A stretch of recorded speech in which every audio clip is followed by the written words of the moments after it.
Hi everyone, ಎಲ್ರಿಗೂ ನಮಸ್ಕಾರ. ಇವತ್ತಿನ ಈ ಕ್ಲಾಸಲ್ಲಿ ಬುಕ್ಸ್ ಅಂಡ್ ಆಥರ್ಸ್ ಇದ್ರ ರಿಲೇಟೆಡ್ ಟಾಪಿಕ್ ಅಂತ ತಗೊಂಡಿದ್ದೀನಿ. ಪ್ರತಿ ಎಕ್ಸಾಮಲ್ಲೂ ಕೂಡ ಒಂದು ಯಾವುದಾದ್ರೂ ಬುಕ್ಸ್ ಕೊಟ್ಟು ಅದರ ಆಥರ್ಸ್ ಯಾರಂತ ಕೇಳ್ತಾನೆ, ಅಥವಾ ಆಥರ್ಸ್ ಆ ನೇಮ್ ಕೊಟ್ಟು ಅವರು ಯಾವ್ಯಾವ ಬುಕ್ಸ್ ಬರೆದಿದ್ದಾರೆ ಅಂತ ಕೇಳ್ತಾನೆ. ಆಮೇಲೆ ಆಟೋಬಯೋಗ್ರಫೀಸ್, ಆತ್ಮಚರಿತ್ರೆಗಳು ಯಾವ್ಯಾವು, ಅದನ್ನ ಬರೆದವ್ರು ಯಾರು, ಅದನ್ನ ಯಾವ ರೀತಿ ಅದರದಲ್ಲಿ ಥೀಮ್ ಏನಿದೆ, ಓಕೆನಾ, ಥೀಮ್ ಏನಿದೆ, ಈ ರೀತಿ ಕ್ವಶನ್ಸು ಮ್ಯಾಕ್ಸಿಮಮ್ ಎಲ್ಲ ಕ್ವಶನ್ ಪೇಪರಲ್ಲೂ ಕೂಡ ಒಂದೊಂದು ಕ್ವಶನ್ಸು ಎಕ್ಸ್ಪೆಕ್ಟ್ ಮಾಡ್ಬೋದು ನಾವು, ಓಕೆನಾ. ಇವು most repeated books and author's ಈ ವಿಡಿಯೋದಲ್ಲಿ ಕವರ್ ಮಾಡೋ ಚಾನ್ಸಸ್ ಇರುತ್ತೆ. ಐ ಹೋಪ್ ನಿಮಗೆಲ್ಲ ಈ ಕ್ಲಾಸಸ್ ನಿಮ್ಗೆ ಯೂಸ್ ಆಗುತ್ತೆ ಅಂತ ಹೇಳ್ತಾ ಇವತ್ತಿನ ಕ್ಲಾಸ್ನ ಸ್ಟಾರ್ಟ್ ಮಾಡೋಣ. ಇನ್ನು ಯಾರು ಚಾನಲ್ಗೆ ಸಬ್ಸ್ಕ್ರೈಬ್ ಆಗಿಲ್ಲ, ಸಬ್ಸ್ಕ್ರೈಬ್ ಆಗಿ ಕ್ಲಾಸಸ್ ಅನ್ನ ನೋಡಿ ಅಂತ ಹೇಳ್ತಾ, ಡಿಸ್ಕ್ರಿಪ್ಷನ್ ಅಲ್ಲಿ ಟೆಲಿಗ್ರಾಮ್ ಲಿಂಕ್ ಇರುತ್ತೆ, ಅಲ್ಲಿಗೆ ನೀವು ಜಾಯ್ನ್ ಆದ್ರೆ ಈ PDF ಅನ್ನ ಅಲ್ಲಿ ಸೆಂಡ್ ಮಾಡ್ತೀನಿ. ಹಾಗೆ ನೀವು ಕಮ್ಯುನಿಕೇಶನ್ ಬ್ಯಾಚ್ಗೆ ಏನಾದ್ರು ಸೇರ್ಬೇಕನ್ನೋದಿದ್ರೆ ಇದರಲ್ಲಿ ಕನ್ನಡ ವ್ಯಾಕರಣ, ಇಂಗ್ಲಿಷ್ ಗ್ರಾಮರ್ ಮತ್ತೆ ಕಂಪ್ಯೂಟರ್ 3 ಸೇರ್ಕೊಂಡು ಇದು 199 ಮಾತ್ರ ಪ್ರೈಸ್ ಅನ್ನ ಫಿಕ್ಸ್ ಮಾಡಿರ್ತೀವಿ. ಡಿಸ್ಕ್ರಿಪ್ಷನ್ ಅಲ್ಲಿ ಆ್ಯಪ್ ಲಿಂಕ್ ಇರುತ್ತೆ, ಅದ್ರ ಥ್ರೂ ನೀವು ಜಾಯ್ನ್ ಆಗ್ಬೋದು. ಇದರಲ್ಲಿ 6 ಮಂತ್ ವ್ಯಾಲಿಡಿಟಿ ಇರುತ್ತೆ. Chapter wise classes, previous year question paper analysis. ಈಗ English question paper 15 question paper already upload ಆಗಿದೆ. ರಿಮೈನಿಂಗ್ ಎಲ್ಲ 10 ರಿಂದ 11, 12 ಈ ರೇಂಜ್ ಅಲ್ಲಿ ಅಪ್ಲೋಡ್ ಆಗಿದೆ. ನಿಮಗೆ ನೋಟ್ಸ್ ಕೂಡ ಅದರಲ್ಲೇ PDF ಅನ್ನು ಕೂಡ ಅಲ್ಲೇ ಅಟ್ಯಾಚ್ ಮಾಡಿರ್ತೀವಿ, ಓಕೆನಾ. ಡಿಸ್ಕ್ರಿಪ್ಷನ್ ನಲ್ಲಿ ಟೆಲಿಗ್ರಾಮ್ ಲಿಂಕ್ ಇರುತ್ತೆ, ಅಲ್ಲಿಂದ ನೀವು ನಮಗೆ ಕಾಂಟ್ಯಾಕ್ಟ್ ಮಾಡ್ಬೋದು, ಅಥವಾ ಡೈರೆಕ್ಟ್ ಆ್ಯಪ್ಗೆ ಹೋಗಿ ನೀವು ಕೂಡ ಇದನ್ನ ಪರ್ಚೇಸ್ ಮಾಡ್ಬೋದು ಅಂತ ಹೇಳ್ತಾ ಅವೆರಡು ಕೂಡ ಡಿಸ್ಕ್ರಿಪ್ಷನ್ ಅಲ್ಲಿ ಲಿಂಕ್ ಕೊಟ್ಟಿರ್ತೀವಿ. ಓಕೆ, ಆತ್ಮಚರಿತ್ರೆಗಳು ಇದ್ರ ಮೇಲೆ ಯಾವಾಗ್ಲೂ ಕ್ವಶನ್ಸ್ ಫಿಕ್ಸ್ ಇರುತ್ತೆ. ಮ್ಯಾಕ್ಸಿಮಮ್ 80 to 90% ಯಾವಾಗ್ಲೂ ಒಂದೊಂದು ಕ್ವಶನ್ಸ್ ಇದ್ರ ಮೇಲೆ ಬಂದೇ ಬರುತ್ತೆ, ಈ ಟಾಪಿಕ್ ಮೇಲೆ, ಓಕೆನಾ. ಮಹಾತ್ಮ ಗಾಂಧಿ ಇವರ ಆತ್ಮಚರಿತ್ರೆ ಏನಂತ ಕೇಳ್ತಾರೆ. ಮ್ಯಾಕ್ಸಿಮಮ್ ಇದು ಗೊತ್ತಿರುತ್ತೆ ನಿಮಗೆ, ಎಲ್ಲ ಹಳೆ ಕ್ವಶನ್ ಪೇಪರ್ ನೋಡ್ತಾರ್ಗೆ, ಆಮೇಲೆ 2-3 ವರ್ಷದಿಂದ ಓದ್ತಿರೋರಿಗೆ ಈ ಕ್ವಶನ್ ಪೇಪರ್ ಅಲ್ಲಿ ಯಾವ ರೀತಿ ಕ್ವಶನ್ಸ್ ಬಂದಿದಾವೆ ಅಂತ ಕೂಡ ಗೊತ್ತಿರುತ್ತೆ, ಓಕೆನಾ. The story of my experiment with truth ಅಂದ್ರೆ ಸತ್ಯದೊಂದಿಗೆ ನನ್ನ ಪ್ರಯೋಗಗಳು. ಇದು ಬರೆದವ್ರು ಯಾರು? ಮಹಾತ್ಮ ಗಾಂಧೀಜಿಯವರು. ಇದು ಮೂಲತಃ ಗುಜರಾತಿ ಭಾಷೆಯಲ್ಲಿದೆ. Next APJ Abdul Kalam wings of fire Arun Tiwari ಅವರೊಂದಿಗೆ ಬರೆದಿದ್ದು, ಓಕೆನಾ. ಇದನ್ನ ಅರುಣ್ ತಿವಾರಿ ಅವರು ಕೂಡ ಅದ್ರ ಜೊತೆಗೆ ಇದ್ದಾರೆ. ನೆಕ್ಸ್ಟ್ ನೆಹರು ಅವರು ಆನ್ ಆಟೋಗ್ರಫಿ, ಓಕೆನಾ, ಏನ್ ಆಟೋಗ್ರಫಿ, ಇದನ್ನು ಟುವರ್ಡ್ ಫ್ರೀಡಮ್ ಎಂದು ಕೂಡ ಕರೀತಾರಂತೆ. ನೆಕ್ಸ್ಟ್ BR ಅಂಬೇಡ್ಕರ್ ಅವರು ವೇಟಿಂಗ್ ಫಾರ್ ವೀಸಾ, ಇದನ್ನು ಬಹಳ ಸರಿ ಕೇಳಿದರೆ. Subhash Chandra Bose an Indian pilgrim. Next Abdul Kalam Azad Indian wings freedom.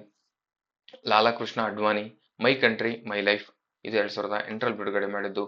Abdul Kalam Azad ಅವರದು ಭಾರತ ಸ್ವಾತಂತ್ರ್ಯ ಸಂಗ್ರಾಮದ ಕುರಿತಾಗಿ ಬರೆದಿರುವ ಪುಸ್ತಕ ಯಾವುದು, ಅಥವಾ ಆತ್ಮಚರಿತ್ರೆ ಯಾವುದು? ಅವ್ರು ಬರೆದ ಜಸ್ಟ್ ಪುಸ್ತಕ ಯಾವ್ದಂತ ಕೂಡ ಕೇಳ್ಬೋದು.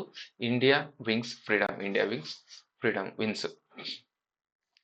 ನೆಕ್ಸ್ಟ್ ನೆಲ್ಸನ್ ಮಂಡೇಲಾ, ಓಕೆನಾ. Long walk to freedom, Nelson Mandela. Next ಕ್ರೀಡಾಪಟುಗಳದ್ದು ಅಂದ್ರೆ ಸ್ಪೋರ್ಟ್ಸ್ ಅಲ್ಲಿರೋರ್ದು ಕೂಡ ಕ್ವಶನ್ಸ್ ಅನ್ನ ಕೇಳ್ತಾನೆ. ಸಚಿನ್ ತೆಂಡೂಲ್ಕರ್ ಅವ್ರದ್ದು ಪ್ಲೇಯಿಂಗ್ ಇಟ್ ಮೈ ವೇ, ಇದು ಕ್ರಿಕೆಟ್ ಅವ್ರಿಗೆ. ಮಿಲ್ಕಾ ಸಿಂಗ್ ಇವ್ರದ್ದು the race of my life, ಇವರು ಅಥ್ಲೆಟಿಕ್ ಆಗಿರ್ತಾರೆ. ನೆಕ್ಸ್ಟ್ ಮೇರಿ ಕೋಮ್ ಅವ್ರದ್ದು ಅನ್ಬ್ರೇಕಬಲ್ ಬಾಕ್ಸಿಂಗ್ ಇವ್ರದ್ದು. Sania Mirza ace against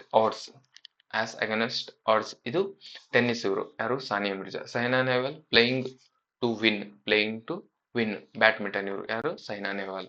next Abhinav Bindra ಇವ್ರದ್ದು a shot at history shooting, ಓಕೆನಾ, ಶಾರ್ಟ್ ಅಟ್ ಹಿಸ್ಟ್ರಿ ಶೂಟಿಂಗ್ ಇವರು. ಕಪಿಲ್ ದೇವ್ ಅವ್ರದ್ದು ಸ್ಟ್ರೈಟ್ ಫ್ರಮ್ ಹಾರ್ಟ್. ಆಮೇಲೆ Yuvraj Singh the test of my life. Next Sourav Ganguly a century is not enough. Next Sunil Gavaskar sunny day. Next Viswanathan Anand mind master, ಇದು chess. Next ಕೌಟಿಲ್ಯನ Arthashastra, maximum questions ಬಂದಿದೆ ಈ slide ಅಲ್ಲಿ. ಬಾಣಭಟ್ಟನ ಹರ್ಷಚರಿತೆ ಮತ್ತು ಕಾದಂಬರಿ. Next Baburnama, Abdul Fazal Ain i Akbari and Akbarnama. ಕಲ್ಲಣ್ಣನ ರಾಜತರಂಗಿಣಿ. ವಿನಯ್ ದಾಮೋದರ್ ಸಾವರ್ಕರ್ ಇವ್ರದ್ದು the Indian war of independence 1857. Next Baburnama Islamic ಸಾಹಿತ್ಯದ ಮೊದಲ ನೈಜ ಆತ್ಮಕಥೆ, ಓಕೆನಾ. ನೆಕ್ಸ್ಟ್ ಜಹಾಂಗೀರ್ ತುಜಿಕಿ ಜಹಾಂಗೀರ್, ಓಕೆನಾ. ನೆಕ್ಸ್ಟ್ ಭಗತ್ ಸಿಂಗ್ ನಾನೇಕೆ ನಾಸ್ತಿಕ, why I am an atheist, ಬರೆದವರು ಭಗತ್ ಸಿಂಗ್. ಪರಮಹಂಸ ಯೋಗಾನಂದ ಅವ್ರದ್ದು autobiography of a yogi. Next Khushwant Singh, truth, love and a little malice. Next Winston Churchill, the second world war. Sonia Gandhi, an unfinished journey. Okay. Next R K Narayan ಅವ್ರದ್ದು my days. Khushwant Singh, truth, love and little malice. Repeat ಆಯ್ತಲ್ವಾ ಇದು? Next Nirad C Chaudhuri, an autobiography of an unknown Indian. Vikram Sait, two lives. Taslima Nasrin, Amar Meyebela. Amar Meyebela. Next ನಮ್ಮ ಕನ್ನಡದವರದ್ದು ಅಂತ ನೋಡೋದು ಬಂದ್ರೆ ಅದರಲ್ಲಿ ಕೆಲವೊಂದಿಷ್ಟು ಬಹಳ ಇಂಪಾರ್ಟೆಂಟ್ ಆಗ್ತವೆ. ಇದ್ರ ಮೇಲೆ ಮ್ಯಾಕ್ಸಿಮಮ್ ಕ್ವಶನ್ಸ್ ನೋಡಿರ್ತಾರೆ. ಕುವೆಂಪು ಅವರ ಆತ್ಮಕಥೆ ನೆನಪಿನ ದೋಣಿಯಲ್ಲಿ.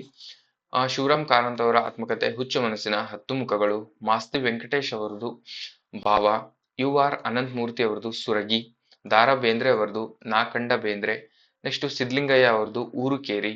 ಗಿರೀಶ್ ಕಾರ್ನಾಡ್ ಆಡಾಡ್ತ ಆಯುಷ್ಯ. ಪಿ ಲಂಕೇಶ್ ಅವರದು ಹುಲಿ ಮಾವಿನ ಮವರ. ನೆಕ್ಸ್ಟ್ ನಿಟ್ಟೂರು ಶ್ರೀನಿವಾಸ್ ರಾವ್ ಅವರದು ನೆನಪಿನ ಸುರುಳಿ. ಇವ್ರದ್ದು. ನೆಕ್ಸ್ಟ್ ಕೆ ಸಿ ರೆಡ್ಡಿ ಅವರದು ನನ್ನ ಜೀವನ ಸ್ಮೃತಿಗಳು. ಕರ್ನಾಟಕದ ಮೊದಲ ಮುಖ್ಯಮಂತ್ರಿಗಳು. ಓಕೆನಾ, K C Reddy. Next H J Lakkappa Gowda, ನನ್ನ ದಾರಿ ನನ್ನ ಹಾಡು. ಎಸ್ ನಿಜಲಿಂಗಪ್ಪ, ನನ್ನ ಜೀವನದ ನೆನಪುಗಳು. ನೆಕ್ಸ್ಟ್ ಜ್ಞಾನಪೀಠ ಪುರಸ್ಕೃತರನ್ನು ಕೂಡ ನೋಡ್ಕೊಂಡ್ಬಿಡೋಣ. ಮ್ಯಾಕ್ಸಿಮಮ್ ಕ್ವಶನ್ಸ್ ಇವೆಲ್ಲ ಸ್ಲೈಡ್ ಕೂಡ ಕ್ವಶನ್ಸ್ ಬರೋ ಏರಿಯಾನ ಆಗಿರ್ತವೆ. ಓಕೆನಾ. ಜ್ಞಾನಪೀಠ ಪ್ರಶಸ್ತಿಗಳು ಯಾರ್ಯಾರು ಕೊಟ್ಟಿದ್ದಾರೆ, ಆಮೇಲೆ ಯಾವ್ಯಾವ ಇಯರ್ ಅಲ್ಲಿ ಬಂದಿದೆ ಜ್ಞಾನಪೀಠ ಪ್ರಶಸ್ತಿ, ಅದನ್ನು ಕೂಡ ಕ್ವಶನ್ಸ್ ಕೇಳಿದ್ದಾನೆ. ಈಗ ಫಸ್ಟ್ ಅನ್ನು ಯಾರ್ಯಾರಂತ ನಿಮ್ಗೆ ಫಸ್ಟ್ ಗೊತ್ತಿರಬೇಕು, ಆಮೇಲೆ ಯಾವ ಇಯರ್ ಅಂತ ಕೊಡ್ಬೇಕು ಗೊತ್ತಿರಬೇಕು, ಯಾವ ಕೃತಿಗೆ ಕೊಟ್ಟಿದ್ದಾರೆ ಅಂತ ಕೂಡ ಗೊತ್ತಿರಬೇಕು. ಫಸ್ಟ್ ಅನ್ನು ಕುವೆಂಪು ಅವರಿಗೆ 1967ರಲ್ಲಿ ಶ್ರೀ ರಾಮಾಯಣ ದರ್ಶನಂ ಕೃತಿಗೆ ಕೊಡಲಾಗುತ್ತದೆ.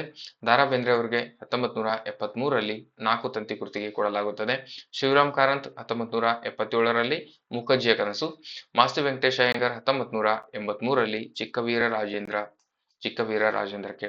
ವಿಕ್ರು ಗೋಕಾಕ್ ಅವರಿಗೆ 1990 ಭಾರತದ ಸಿಂಧು ರಶ್ಮಿ. ಯು ಆರ್ ಅನಂತ್ ಮೂರ್ತಿ 1994 ಸಮಗ್ರ ಸಾಹಿತ್ಯ. ಗಿರೀಶ್ ಕಾರ್ನಾಡ್ 1998 ಸಮಗ್ರ ಸಾಹಿತ್ಯ. ಚಂದ್ರಶೇಖರ್ ಕಂಬಾರ್ 1910 ಸಮಗ್ರ ಸಾಹಿತ್ಯ. ಓಕೆನಾ. ಇರ್ರಿ ನಮ್ಮ ಕರ್ನಾಟಕಕ್ಕೆ ಸೇರಿರುವ 8 ಜ್ಞಾನಪೀಠ ಪುರಸ್ಕೃತರು ಕೂಡ ಅದ್ರ ಬಗ್ಗೆ ಅವರ ಸಾಹಿತಿಗಳ ಬಗ್ಗೆನೂ ಕೂಡ ನೋಡ್ಕೋಬೇಕು ನೀವು. ಅವ್ರು ಬಂದಿರೋ ವರ್ಷದ ಬಗ್ಗೆ ಕೂಡ ನೋಡ್ಕೋಬೇಕು. ಆಮೇಲೆ ಅವ್ರು ಬರೆದಿರುವ ಕೃತಿಗಳ ಬಗ್ಗೆನೂ ಕೂಡ ಒಂದ್ಸರಿ ನೋಡ್ಕೋಬೇಕು. ನೆಕ್ಸ್ಟ್ ಜ್ಞಾನಪೀಠ ಪ್ರಶಸ್ತಿ ಬಗ್ಗೆ ಸ್ವಲ್ಪ ಮಾತಾಡೋದಾದ್ರೆ ಮೊದಲನೆಯವರು ಕರ್ನಾಟಕಕ್ಕೆ ಮೊದಲ ಜ್ಞಾನಪೀಠ ಪ್ರಶಸ್ತಿ ತಂದುಕೊಟ್ಟವರು ಕುವೆಂಪು ಅವರು 1967ರಲ್ಲಿ. ಪ್ರಶಸ್ತಿ ಬದಲಾವಣೆ 1982ರವರೆಗೆ ಪ್ರಶಸ್ತಿ ನಿರ್ದಿಷ್ಟ ಆಕೃತಿಯಲ್ಲಿ ನೀಡಲಾಗುತ್ತಿದ್ದು. ಉದಾಹರಣೆಗೆ ಶ್ರೀ ರಾಮಾಯಣ ದರ್ಶನಂ. ಆದ್ರೆ 1982ರ ನಂತರ ಒಬ್ಬ ಸಾಹಿತಿಯು ಸಮಗ್ರ ಸಾಹಿತ್ಯದ ಮೂಲಕ ಕೊಡುಗೆಯನ್ನು ಕೂಡ ಪರಿಗಣಿಸಿ ನೀಡಲಾಗುತ್ತಿದೆ. ಅಂದ್ರೆ ಸಮಗ್ರ ಸಾಹಿತ್ಯದ ಮೂಲಕ ಎಷ್ಟು ಸಾಹಿತ್ಯ ಬರೆದಿದ್ದಾರೆ ಅದ್ರ ಮೂಲಕ ಕೂಡ 1982ರಿಂದ ಕೊಡ್ತಿದಾರಂತೆ. ಅದಕ್ಕಿಂತ ಬಿಫೋರ್ ಜಸ್ಟ್ ಒಂದು ಸಾಹಿತ್ಯಕ್ಕೆ ಮಾತ್ರ ಕೊಡ್ತಿದ್ರು. ಈಗ ರಾಮಾಯಣ ದರ್ಶನ ಅದು ಒಂದಕ್ಕೆ, ಬಟ್ ಈಗ ಸಮಗ್ರ ಸಾಹಿತ್ಯ ಅಂತ ಕೂಡ ಇನ್ಕ್ಲೂಡ್ ಮಾಡ್ಕೊಂಡಿದ್ದು 82ರಲ್ಲಿ. ನೆಕ್ಸ್ಟ್ ಗರಿಷ್ಠ ಪ್ರಶಸ್ತಿ ಹಿಂದಿ ಭಾಷೆಯ ನಂತರ ಅತಿ ಹೆಚ್ಚು ಜ್ಞಾನಪೀಠ ಪ್ರಶಸ್ತಿ ಪಡೆದ ಎರಡನೇ ಭಾಷೆ ಅಂದ್ರೆ ಕನ್ನಡ. ಫಸ್ಟ್ ಹಿಂದಿಲಿ ಜಾಸ್ತಿ ಕೊಟ್ಟಿದ್ದಾರೆ, ಎರಡನೇದಂದ್ರೆ ಕನ್ನಡ. ನೆಕ್ಸ್ಟ್ ಪ್ರಶಸ್ತಿಯ ವಿವರ. ಈ ಪ್ರಶಸ್ತಿ ವಾಗ್ದೇವಿ ಅಂದ್ರೆ ಸರಸ್ವತಿ ಕಂಚಿನ ವಿಗ್ರಹ. ಪ್ರಶಸ್ತಿ ಪತ್ರ 11 ಲಕ್ಷ ರೂಪಾಯಿ ನಗದನ್ನು ಹೊಂದಿರುತ್ತದೆ. ವಾಗ್ದೇವಿ ಚಿತ್ರ ಇರುತ್ತೆ, 11 ಲಕ್ಷ ರೂಪಾಯಿ ಅದರಲ್ಲಿ ಕೊಡ್ತಾರೆ. ನೆಕ್ಸ್ಟ್ ಕರ್ನಾಟಕ ಏಕೀಕರಣ ಚಳುವಳಿಯ ಸಂಬಂಧಿಸಿದಂತೆ ಅವಾಗ ಯಾವ ಪ್ರಮುಖ ಕೃತಿಗಳಿದು, ಇದ್ರ ಮೇಲೆ ಕೂಡ ಕ್ವಶನ್ಸ್ ಆಗಿದೆ. ಉದಯವಾಗಲಿ ಚೆಲುವ ಕನ್ನಡ ನಾಡು, ಇದು ಪೀಲ್ಗೋಳ್ ನಾರಾಯಣರವರು ಬರೆದಿದ್ದಾರೆ. ಓಕೆನಾ. ನೆಕ್ಸ್ಟ್ ಹಚ್ಚೇವು ಕನ್ನಡದ ದೀಪ, DS ಕರ್ಕಿ. ಗತವೈಭವ, ಆಲೂರು ವೆಂಕಟರಾವ್. ಬಾರಿಸು ಕನ್ನಡ ಡಿಂಡಿಮವ, ಕುವೆಂಪು. ಜಯ ಭಾರತ ಜನನೀಯ ತನುಜತೆ, ಇದನ್ನು ಕೂಡ ಕುವೆಂಪು ಅವರು ಬರೆದಿದ್ದಾರೆ. ಇದು ಕರ್ನಾಟಕದ ರಾಜ್ಯಗೀತೆ ಪ್ರಸ್ತುತವಾಗಿದೆ. ಓಕೆನಾ. ನೆಕ್ಸ್ಟ್ ಇಂಪಾರ್ಟೆಂಟ್ ಇಯರ್, ಇದ್ರ ಮೇಲೆ ಕೂಡ ಕ್ವಶನ್ಸ್ ಬರ್ತವೆ. 1881ರಲ್ಲಿ ಪ್ರಜಾಪ್ರತಿನಿಧಿ ಸಭೆಯನ್ನು ಸ್ಥಾಪನೆ ಮಾಡಿದವರು. ಮೊದಲ ಬಾರಿಗೆ ಮೈಸೂರಿನಲ್ಲಿ ಪ್ರಜಾಪ್ರಭುತ್ವ ಮಾದರಿಯಿಂದ ಆರಂಭವಾಯಿತು. ನೆಕ್ಸ್ಟ್ 1915ರಲ್ಲಿ ಕನ್ನಡ ಸಾಹಿತ್ಯ ಪರಿಷತ್ ಸ್ಥಾಪನೆ. ಇದು ಬೆಂಗಳೂರಿನಲ್ಲಿ ಸ್ಥಾಪನೆ ಆಯಿತು. ಇದು ಏಕೀಕರಣ ಸಾಂಸ್ಕೃತಿಕ ಕೇಂದ್ರವಾಗಿದೆ. 1924 ಬೆಳಗಾವಿ ಕಾಂಗ್ರೆಸ್ ಅಧಿವೇಶನ, ಗಾಂಧೀಜಿಯವರ ಅಧ್ಯಕ್ಷತೆ ವಹಿಸಿದ ಏಕೈಕ ಅಧಿವೇಶನ. ಇಲ್ಲಿ ಏಕೀಕರಣ ದೊಡ್ಡ ಬೆಂಬಲ ಸಿಗ್ತದೆ. ನೆಕ್ಸ್ಟ್ 1937 ಶಿವಪುರ ಧ್ವಜ ಸತ್ಯಾಗ್ರಹ, ಮೈಸೂರು ಕಾಂಗ್ರೆಸ್ ನೇತೃತ್ವದಲ್ಲಿ ನಡೆದ ಸ್ವಾತಂತ್ರ್ಯ ಹೋರಾಟ. 1947 ಮೈಸೂರು ಚಲೋ ಚಳವಳಿ. 1950 56 ನವೆಂಬರ್ ಒಂದು ವಿಶಾಲ ಮೈಸೂರು ರಾಜ್ಯದ ಉಗಮ. 1973 ಮೈಸೂರು ರಾಜ್ಯಕ್ಕೆ ಕರ್ನಾಟಕ ಎಂದು ಮರುನಾಮಕರಣ ಮಾಡಿದರು. ಅವಾಗ ದೇವರಾಜ ಅರಸರವರ ಕಾಲದಲ್ಲಿ ಅವರು ಸಿಎಂ ಆಗಿರ್ತಾರೆ. ನೆಕ್ಸ್ಟ್ ಆಲೂರು ವೆಂಕಟರಾವ್ ಅವರನ್ನು ಕನ್ನಡದ ಕುಲಪುರೋಹಿತ ಎಂದು ಕರೀತಾರೆ. ಡೆಪ್ಯೂಟಿ ಚನ್ನಬಸಪ್ಪ ಅವರನ್ನು ಕನ್ನಡದ ಮೂಲ ಪುರುಷ ಅಥವಾ ಉತ್ತರ ಕರ್ನಾಟಕದ ಸಾಂಸ್ಕೃತಿಕ ನಾಯಕ ಎಂದು ಕೂಡ ಡೆಪ್ಯೂಟಿ ಚನ್ನಬಸಪ್ಪ ಅವರನ್ನ ಕರೀತಾರೆ. ಓಕೆನಾ? ಐ ಹೋಪ್ ಬುಕ್ಸ್ ಅಲ್ಲಿ ಇಷ್ಟು ಇದಕ್ಕಿಂತ ಜಾಸ್ತಿ ಇದಾವೆ. ಅಟ್ಲೀಸ್ಟ್ ಯಾವುದೇ ಎಕ್ಸಾಮ್ಗೆ ಹೋದ್ರೂ ಕೂಡ ಇಷ್ಟಾದ್ರೂ ನೋಡ್ಕೊಂಡು ಹೋಗ್ಬೇಕು ನೀವು ಅಂತ ಹೇಳ್ತಾ ಇವತ್ತಿನ ಕ್ಲಾಸ್ ನ ಈಗ ಎಂಡ್ ಮಾಡ್ತಿದ್ದೀನಿ. ಮತ್ತೆ ನೆಕ್ಸ್ಟ್ ಕ್ಲಾಸ್ ಅಲ್ಲಿ ಸಿಗ್ತೀನಿ ಅಂತ ಹೇಳ್ತಾ ಥ್ಯಾಂಕ್ ಯು.